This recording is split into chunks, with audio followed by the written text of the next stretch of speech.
Halo Sobat Trader, kembali lagi bertemu dengan saya Wahyu Laksono. Kali ini kita akan membahas data penting dari Amerika Serikat, yaitu data CPI atau Consumer Price Index, indeks harga konsumen, dan juga retail sales, yaitu data penjualan retail ya di Amerika Serikat. Namun sebelum kita membahas itu, kita sepertinya perlu untuk melihat bagaimana sih pergerakan mata uang terhadap dolar belakangan ini ya, terutama setahun ini. Setahun ini kalau kita lihat performa USD atau US dollar sangat terlihat masih menguat. Yaitu paling lemah ya, kalau terlihat paling lemah adalah emas, kemudian perak, yen, Swiss franc, euro, New Zealand, dan Australian dollar. Sementara dua mata uang terkuat terhadap Amerika yaitu pound sterling dan jawarannya adalah Canadian dollar. Nah, menarik untuk melihat Canadian dollar dan pound sterling. Canadian dollar ini adalah seperti yang pernah dibahas dalam video sebelumnya, Canadian dollar ini diuntungkan dengan kedekatan geografisnya, kawasannya dengan Amerika Serikat, di mana hubungan antara Amerika Serikat dan Kanada ini terlihat lebih relasional, lebih terlihat jelas. Dan perkembangannya juga sama.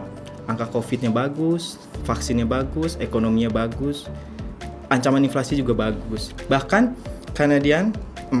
bahkan Bank of Canada itu disinyalir atau diduga bisa jadi adalah bank sentral paling cepat setelah Federal Reserve yang kemungkinan akan melakukan tapering atau penarikan stimulus atau bahkan wacana kenaikan suku bunga.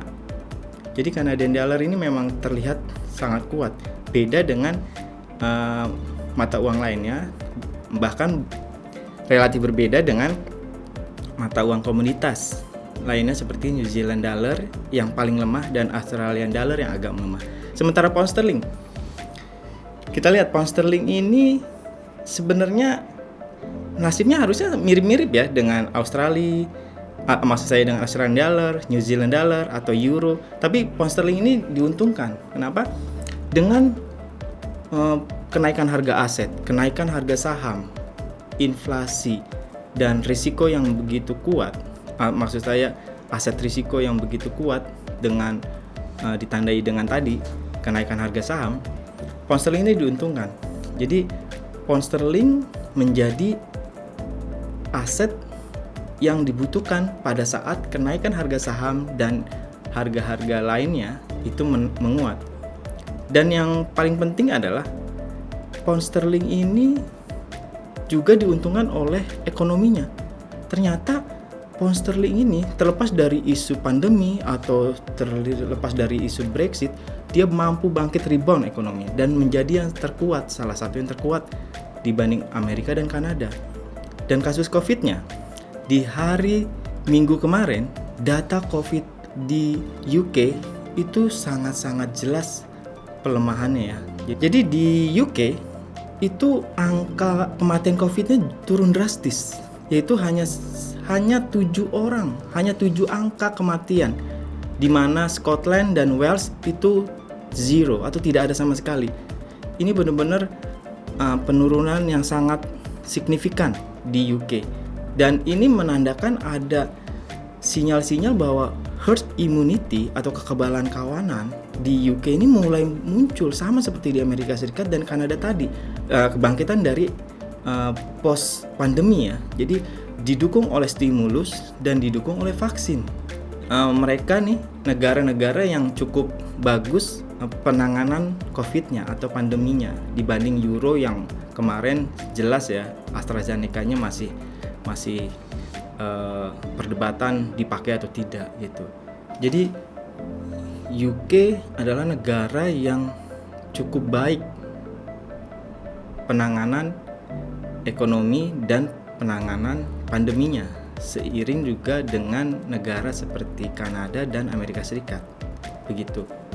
Dan bahkan untuk Amerika Serikat, tingkat vaksinasinya sungguh-sungguh luar biasa. 100 juta orang target bagi Biden untuk 100 hari kerja pertamanya. Bahkan baru semalam, maksudnya baru belakangan ini, anggota Federal Reserve yaitu Bullard menyatakan bahwa pada saatnya nanti ketika 75% vaksin ini memang sudah diselesaikan di Amerika Serikat ya, dan ini akan dikejar ya. Contohnya seperti ini. Dalam seminggu terakhir saja angka vaksin di Amerika Serikat itu sudah mencapai 26 juta. Jadi total sudah 187 juta. Jadi seminggu bertambah vaksinasi itu 26 juta dengan total keseluruhan vaksinasi adalah 187 juta. Jadi ini hampir-hampir dekat kepada tingkat idealnya ya. Dan kalau sudah mencapai 75%, Bullard mengindikasikan bahwa ini anggota penting dalam Federal Reserve yang bisa mempengaruhi rekan-rekan kolega lainnya untuk paham yang sama ya dengan Bullard, yaitu anggota The Fed ini akan menduga kalau 75% sudah tervaksin, maka pembicaraan tapering atau penarikan stimulus itu menjadi urgent. Bahkan ada peluang untuk bicara tentang pengetatan moneter. Ini sangat penting. Amerika Serikat semakin dekat untuk melakukan kebijakan tapering atau penarikan seiring dengan vaksin yang membaik tadi. Dan dia memang menyatakan bahwa angka pertumbuhan ekonomi Amerika jelas 6,5% seperti banyak perkiraan lainnya, bahwa memang Bullard juga mengamini bahwa 6,5% untuk pertumbuhan Amerika Serikat di 2021 dengan ancaman inflasi yang juga cukup tinggi menurut dia. Begitu. Jadi ini adalah pembahasan awal kita sebelum masuk ke inflasi atau CPI dan data retail sales Amerika Serikat. Sekarang kita akan bicara tentang data itu sendiri ya. Data yang akan dirilis pada hari Selasa tanggal 13 dan Kamis tanggal 15 nanti pada jam yang sama, yaitu 7.30 malam. Untuk data CPI Amerika Serikat, untuk angka utamanya diduga dari sebelumnya 0,4% menjadi 0,5%.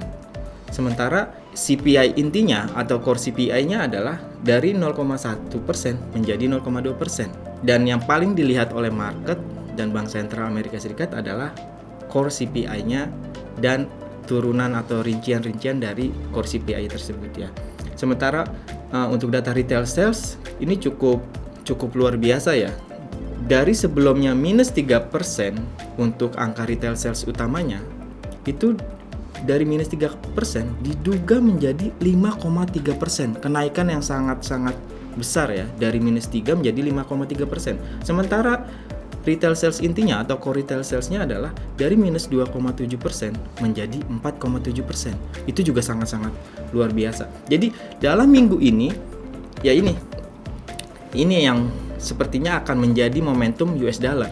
Jadi kalau kemarin data non-farm payroll itu hampir 1 juta dan reaksi US dollar ternyata tidak terlalu signifikan, sementara minggu sebelumnya juga tidak banyak pergerakan yang signifikan, minggu ini sepertinya akan menjadi momentum yang lebih jelas lagi dan lebih tegas lagi untuk menentukan arah US dollar, yaitu data retail sales dan data CPI atau inflasi.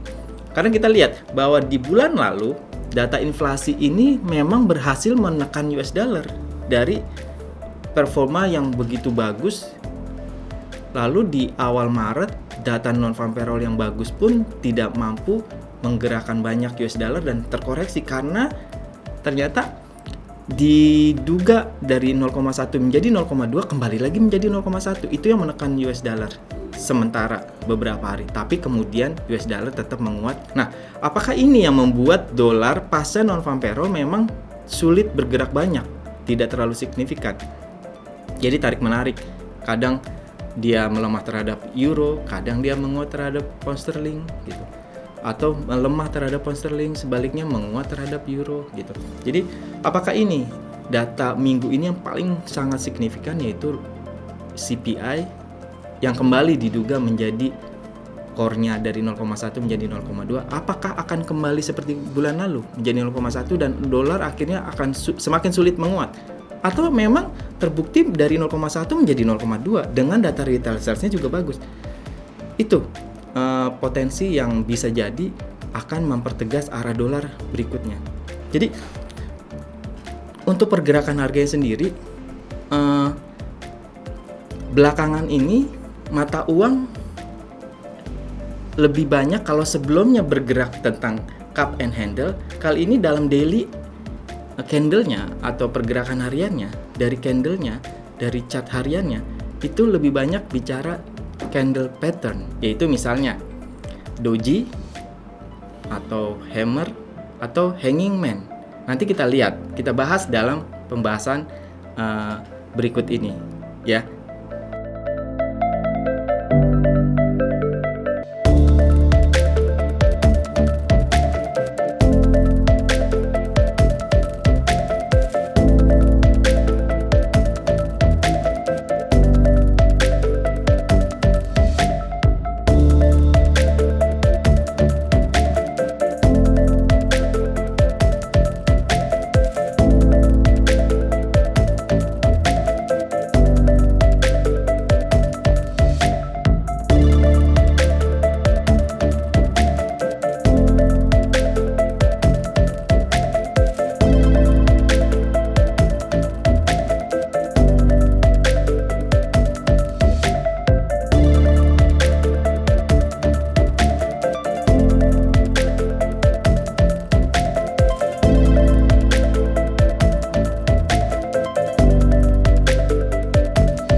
Jadi demikianlah, seperti sudah terlihat tadi secara teknikal chart masing-masingnya, bahwa candle harian ini begitu tarik menarik ya, mencerminkan pasar sedang konsolidasi sepertinya.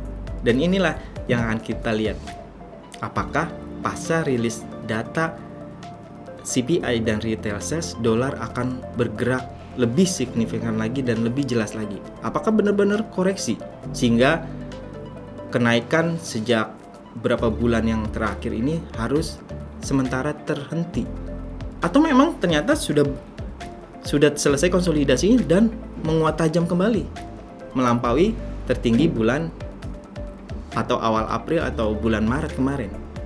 Kita lihat. Oke, kesimpulan.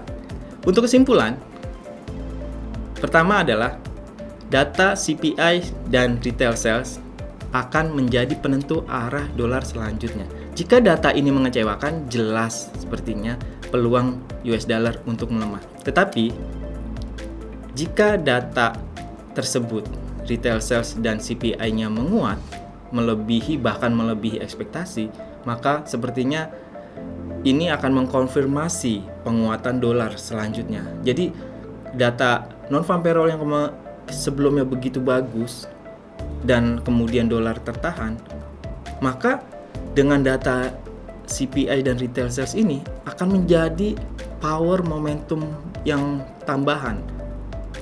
Karena non-farm payroll dianggap tidak cukup. Karena ukurannya memang di inflasi dan retail sales. Bagaimana efek dari stimulus mempengaruhi inflasi dan belanja masyarakat Amerika Serikat. Jadi, pergerakan US dollar berikutnya akan ditentukan oleh data CPI dan retail sales nantinya. Apakah bagus atau mengecewakan? Itu yang akan menggerakkan US dollar lebih lanjut. Oke, demikianlah analisis dari saya. Ingat, pasang stop loss, target yang rasional. Terima kasih, saya Wahyu Laksono. Salam profit.